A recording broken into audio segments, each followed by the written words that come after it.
انت ايش قد عمرك؟ عمري 9. لعد ليش قاعد 24 ساعة على الايباد؟ امي جابتها لي. تدري انا بعمرك ما كان عندي لا ايباد ولا موبايل. بعد من تجي من المدرسة شو تسوي؟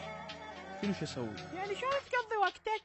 كنت من اجي من المدرسة اجي جوعان، كنت اروح لامي ركض على المطبخ، اقول لها يمه شو مسوية غدا؟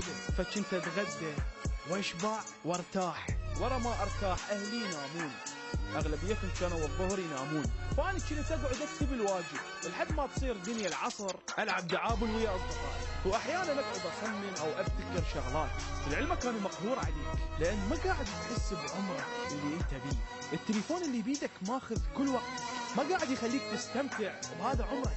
انا راح يعجبوني الامهات اول ما يصير عندها ابن استوى يجي للدنيا تحط قبال وجهه الايباد حتى تخليه يصفن ويلتهي وهي ترتاح منه، وهالشيء كلش غلط. تعرف ليش؟ ليش؟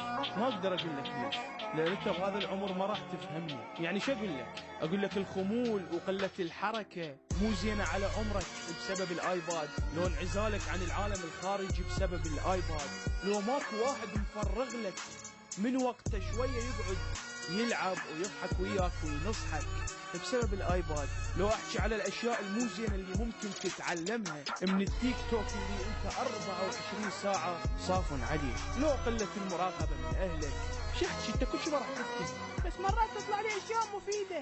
صحيح يطلع لك هواي فيديوهات مفيدة، بس بنفس الوقت يطلع لك فيديوهات مو زينة، وانت بهذا العمر ما تعرف تفرق بين الزين والمو زين، بسرعة ممكن تتأثر فتحتاج مراقبة. انا ما اقول لك لا تباوع بالايباد، لان احنا بزمن انتشر به هذا الشيء، واحتمال تشوف اصدقائك هم عندهم ايباد، بس بنفس الوقت حاول تنظم وقتك، حاول تصير ذكي، حتى اذا كانوا اهلك ما مهتمين لك انت اهتم بنفسك.